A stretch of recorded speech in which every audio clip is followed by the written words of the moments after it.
Welcome back. Good to see you. What's kind of your mentality going into this season, and can you also just fill us in a little bit on the injury that you're dealing with right now? My mentality is just help my team win at all costs. I think this year I just want to continue to evolve as a player, but win is the main focus.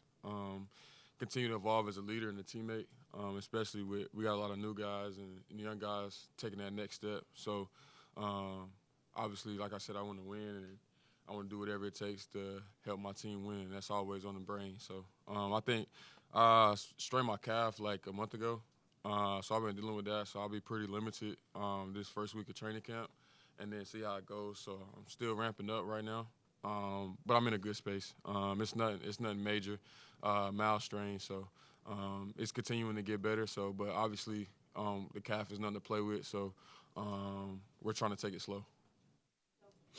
Coby, with last year Josh talked about his pending free agency and what was going to happen with that, and that, he said you think about it, but you don't dwell on it. Yeah. What's your mentality as far as your future, whether it's here, somewhere else? I mean, how you approaching it and how you thinking about it? I think I'm approaching it how I approach everything else, living in the moment and taking it day by day. I'm not really thinking about, next year. I'm thinking about now and how I can help my team win and become better in every aspect of the game.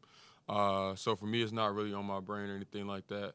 I'm blessed and fortunate to be in that situation. But I always say I love being here. I love the front office. I love the relationship I built with Coach. And obviously, me and my teammates are super close. So I'm enjoying every moment. Coby, kind of piggybacking off of that, with you being set to hit unrestricted free agency, how will other front offices' track records, or this one, their track record, how will that influence where you decide to play next? Well, I've never really been unrestricted, so it's unfamiliar territory to me. I know what the front office meant to me here, and the support that they have showed me. Obviously didn't get drafted by them, but they kind of inherited me, and the loyalty that they've shown me has been, it speaks volumes to me. But like I said, I'm not really focused on it. Haven't really thought about it that much, and even to that level, about what's next for me. Like I said, I think I owe it to my teammates to focus on the now and here. So. Coby, obviously big year for you. Do you have any specific goals? Not just, I know you talk about you want to win, you want to take things to the next level, but for you specifically, do you have any specific goals this season? Whether it's taking things to the next level from an NBA perspective, All-Star, whatever the case may be. Do you have any goals for yourself? Yeah, I think every player has goals coming to the season. Obviously, win is the top priority. I think for myself, it's just taking that next step, becoming that All-Star caliber player. And I think this year, especially, shoot above 40% from three. I think I haven't done that yet in my career, and I think I shoot the ball at a good enough level to where I should have already done it. But that's one of my goals as well. What did you focus on this offseason, and how do you want it to show up this year? I think for me, it's just continually getting better. I think every offseason, obviously, you got areas that you want to get better at. I think for me, one thing that I really worked on is my body, continue to get in shape. I changed my diet. And then for me, moving off the ball, I think I'm good on and off the ball, but I could be a lot better off the ball. So that's one thing that I really worked on, and then continuing to just sharpen my handle, get to my spots. And, teams started switching a lot last year to try to slow us down. How can I attack switches and get to my spots and take advantage of those switches at the same time? Changing your diet? I just knew, I wanted to do something else to challenge me. I went pescatarian for a month, but I'm allergic to shellfish, so it was very so it was very hard. So every day I was probably I was eating salmon every day because I did it for a month at the beginning of the summer, and then it was hard though because obviously I can't eat shellfish, so that limits me a lot. So then I added chicken. So now I just basically don't eat red meat. And I try to eat more fish, but I do eat chicken here and there, but I try to eat more fish, and I took out red meat. So that's helped me a lot in terms of keeping my body fat down. Hey, Coby, Zachary Draves with Clutch Points. Obviously, you mentioned... Oh, I've seen you on Twitter before. Oh, really? Yeah. Don't you got a Twitter? Yeah. Clutch Points is a page? Yes, it is. Yeah. All right. We'll exchange information afterwards. All right. So this is my first media day, so this is a big moment. So you mentioned how not looking too far ahead down the road for free agency and whatnot and focusing on the moment. How do you do that? How do you stay present when you know that is looming ahead, excuse me? I think just training my brain to stay present, being in the moment. Like I said, I'm always talk about how big I am in my faith. And I think the Lord wants you to stay in the moment. He never talks about the past or never looks towards the future. So for me, it's just standing on that and just being in the present moment and not focusing on things that I can't control, and then focusing on things that I can control. So for me, it also just, for me, I think my personality and who I am, it comes like very natural. I've kind of always been like that since I was a kid, and just focused on now and feeling I just try to be joyful each and every day, and so I like to have fun and smile and laugh. So I think it's easy for me. About Josh and your first season playing together, and what kind of potential do you think you have as a starting backcourt this season? I learned a lot about Josh. When he first came, he was very quiet, didn't really talk. But once you get to know him, he's a very genuine dude. Like I always say, I've been around his family, but he's super dope, funny, and I'm more of like an outgoing guy. So I like to learn about different cultures. So when he first got here, I asked him a ton of questions about Australia, and I don't know if anybody knows about the drop bear myth. Does anybody know about that? So he told me, like, in Australia, like, they have these drop bears that drop from, like, trees and stuff, and I believed him, but he was lying for, like, I believed him for, like, a month until somebody else told me that he's lying.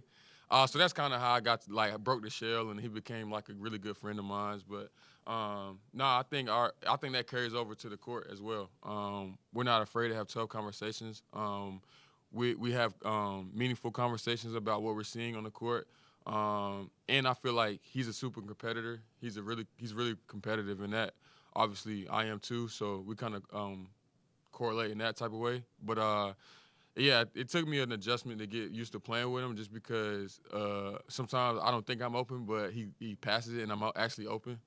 So for me, I think, like I always say, I can use that to my advantage as well, which is one of the reasons why I worked on moving out the ball so much this season, because he sees passes that no one thinks is there. So. Sam Smith, Pulse.com. I don't know the medical connection, but a lot of these guys who've had the Achilles tears started with the calf strain. Is that why this is going to be a longer thing? Is it cautious because of the connection? A lot of the players, the calf strains led to the Achilles tear. Yeah, I mean, obviously it is. I feel like a lot of it's been, especially, guys who've hurt their calves, there was, in certain situations, it was needed for them to play. Like Halliburton doing it I don't know any other player that would have not played in that moment. So for me, right now I have the time to really let it heal and get back and get the strength back and stuff like that. So obviously that plays a part in, letting it heal and being 100% healthy. And like I said, I got the time right now to keep letting it heal. It's not like I'm playing in Game 7 of the NBA Finals tomorrow or in the playoffs tomorrow. So that's one of the reasons for sure that, you got to look at it and you got to be cautious with this type of. It's an important year for you because, it's your last year with your contract and everything. So is it something where you really want to be cautious and take more time because of the history with some other players? I mean, you want to be just cautious in general. I think I love the game, and I don't want to try to put myself in harm's way to where I'll be without it, whether it feels a contract year or not. I think in general, you just want to be cautious with this type of thing and be there when it matters, when the regular season starts. So for me, I don't really look at it that way. I love the game. I love to play. So obviously this is very challenging for me not to be able to be out there with my guys and be on the court. But that really has nothing to do with it, to be honest.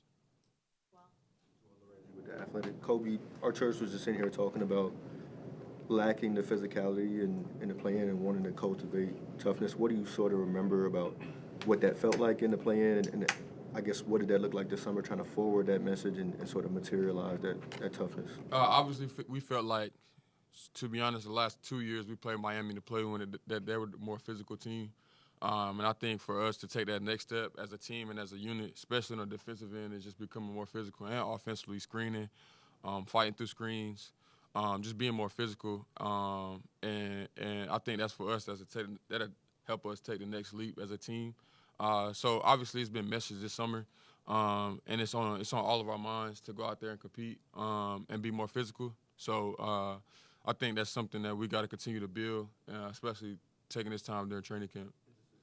Follow-up, he mentioned Isaac specifically, kind of that was his intention of going to get Isaac. What have you seen from him, and what does he maybe add on that front? He definitely going to help us in that area, physicality, and also just him coming from, a Cleveland organization who, built up to where they are now. I think his perspective can really help us a lot, and using his voice and his leadership in that type of way.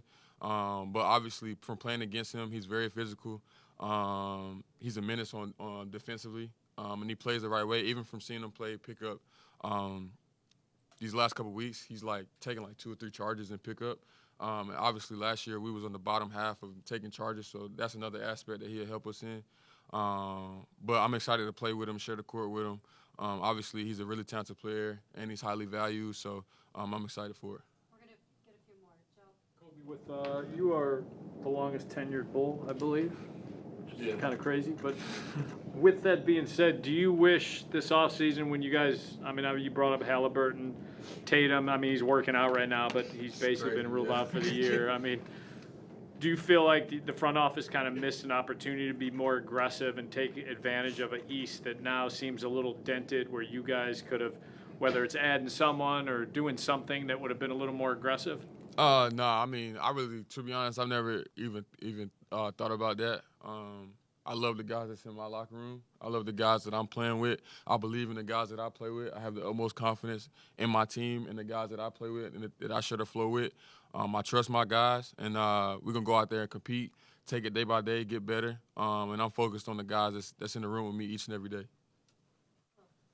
Kobe, for you personally... You grew your hair out?